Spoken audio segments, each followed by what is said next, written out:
A ver, hoy voy a abordar el tercer y último tema de esta trilogía de publicaciones a la que di el nombre del filme mexicano Fe, Esperanza y Caridad. La caridad, a grandes rasgos, es una ayuda desinteresada que se brinda a un necesitado. Las sociedades de izquierda tienden a recurrir a la caridad desmedida cuando necesitan el apoyo de las masas para empoderarse.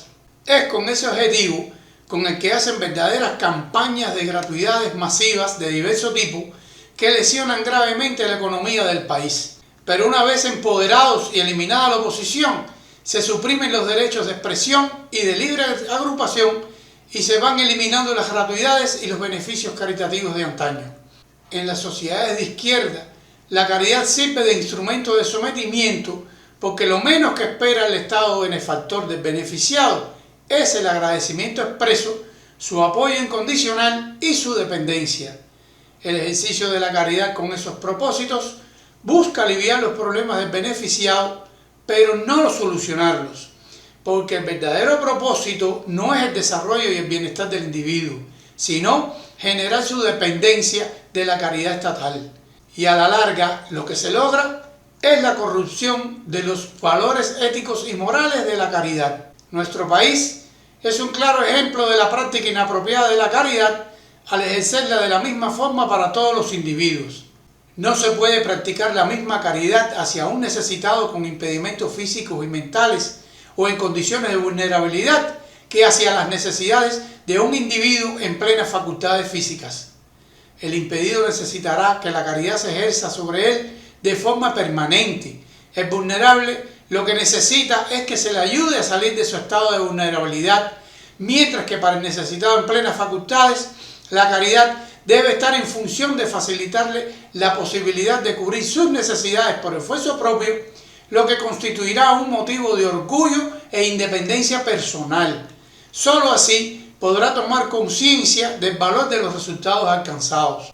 Pero cuando un gobierno ejerce la caridad como medio de trueque a cambio de la fidelidad forzada por el agradecimiento, el acto de caridad y sus beneficios pierden todo el valor ante los ojos del beneficiado. La revolución tiene muchos ejemplos bien definidos de casos como esos, como los llamados edificios de pastoritas de La Habana del Este, que según la propaganda oficial se construyeron y se donaron con el objetivo de eliminar los barrios marginales de la capital. Pero al no tener un costo en sacrificios personales de los beneficiados, estos subvaloraron el gesto y el bien adquirido. Yo era todavía un niño cuando escuchaba a los mayores comentar asombrados que hubo moradores de los nuevos edificios que arrancaron las ventanas y los inodoros del inmueble para venderlos y comprar bebidas alcohólicas. Y es que en la realidad, lo que esos marginados necesitaban no era que les regalaran un apartamento, sino que les dieran la posibilidad de con sus propios esfuerzos y sacrificios pudieran comprarse o alquilar su propio apartamento sin recurrir a regalías condicionadas. Así, estoy seguro de que nadie vendería el inodoro para darse un trago. Aún hoy en día se siguen sucediendo casos similares. He visto a los dirigentes del gobierno quejarse de que algunos de los beneficiados con los subsidios destinados a la construcción y reparación de sus viviendas están vendiendo los materiales que se les asignan. También la caridad ejercida de forma masiva y descontrolada lesiona gravemente a la economía nacional. Un ejemplo de ello es el derecho al trabajo. Si no se hace del empleo un bien valorado, la gente pierde el interés por trabajar. El salario del empleo regular en ningún lugar del mundo va a sobrar, pero tiene que ser suficiente para garantizar un nivel de seguridad y confort que estimule al individuo a la superación y el trabajo. En este país resulta que el desempleado en actividades informales obtiene más dividendos que el trabajador regular y capacitado, cuando lo normal es todo lo contrario. Cuando triunfó la revolución había un elevado índice de desempleo en el país y de repente, como por arte de magia, había empleo para todos.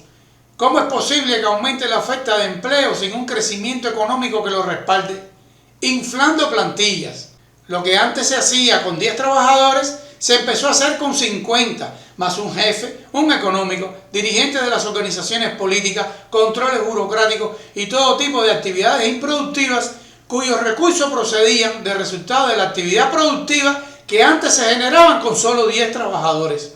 Y después está el costo social.